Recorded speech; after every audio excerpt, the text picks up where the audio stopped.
On va venir sur le débat sur le mariage pour tous.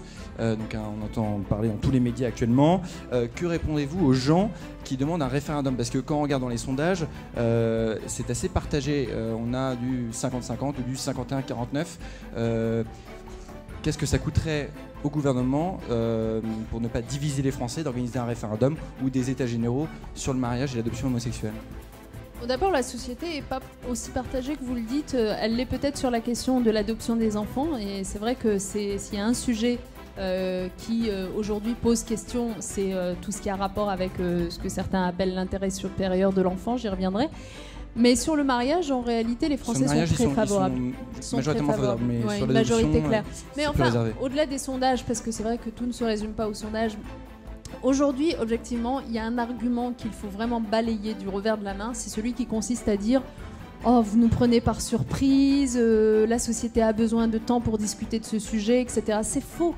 Depuis 1999, depuis l'adoption du PACS, en réalité, la société française n'a quasiment pas évolué sur l'égalité des droits, quelle que soit l'orientation sexuelle. Et pendant ces plus de 10 années, pendant ces 13 années, on n'a pas évolué législativement, mais les débats ont eu lieu.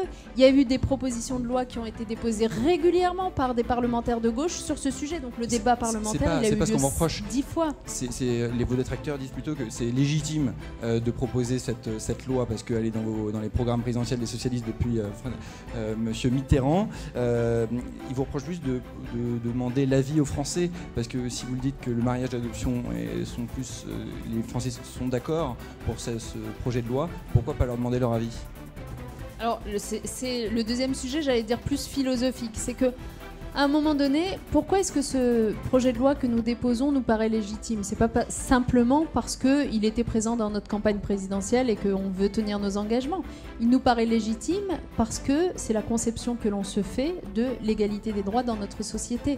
Et donc le responsable politique, il est aussi là, et quand je dis responsable politique, j'englobe à la fois le gouvernement mais aussi les parlementaires, il est aussi là pour représenter des citoyens et pour porter la parole et les valeurs et les convictions qu'il croit être les bonnes. C'est-à-dire que, au fond, l'abolition de la peine de mort, par exemple, ça n'a pas fait l'objet d'un référendum, à ma connaissance. C'est parce que, à ce moment-là, les responsables politiques qui portaient ce beau projet de société étaient convaincus que ça allait dans le sens du progrès et de l'égalité. Eh bien, aujourd'hui, nous sommes dans la même situation. Nous sommes convaincus que ce projet, vraiment, j'insiste là-dessus parce qu'il y a parfois mal donne, ce projet ne porte préjudice à aucun des Français qui jusqu'alors pouvaient déjà se marier ou adopter des enfants, à savoir les couples hétérosexuels. On ne porte aucunement préjudice à la définition de la famille. On n'y change rien. Simplement, on ouvre à des gens qui n'y avaient pas droit l'accès à ces possibilités. Et plus sur l'adoption, vous êtes mère de famille. Est-ce que vous verriez par exemple vous, votre fils et votre fille élevés par deux papas ou deux mamans? Oui, bien sûr. Mais bien sûr, et je pense qu'en effet, c'est cette prise de conscience qui doit nous aider à y voir plus clair sur ce sujet. C'est que d'abord, des enfants élevés en famille homoparentale aujourd'hui en France, il en existe, et pas seulement quelques-uns.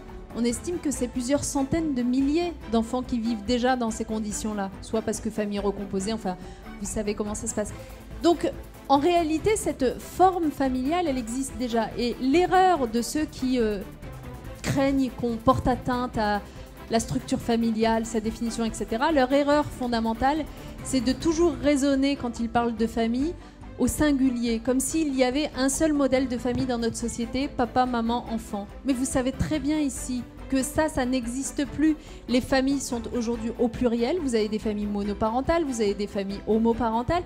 Et donc, en réalité, les reconnaître par la loi, c'est enlever de ces familles, et en particulier de ces enfants, la réprobation sociale, la stigmatisation qui pèse sur elles et qui les fait souffrir plus que toute autre chose. Et c'est surtout donner des droits de protection, des droits juridiques à ces familles qui aujourd'hui n'en bénéficient pas. Mettez-vous à la place une demi-seconde, puisque certains sont intéressés par l'intérêt supérieur de l'enfant, à la place d'un enfant qui vit en famille homoparentale aujourd'hui, dont seul un des parents est reconnu, puisque la famille homoparentale n'est pas reconnue par la loi, donc il n'a de filiation qu'avec l'un des parents.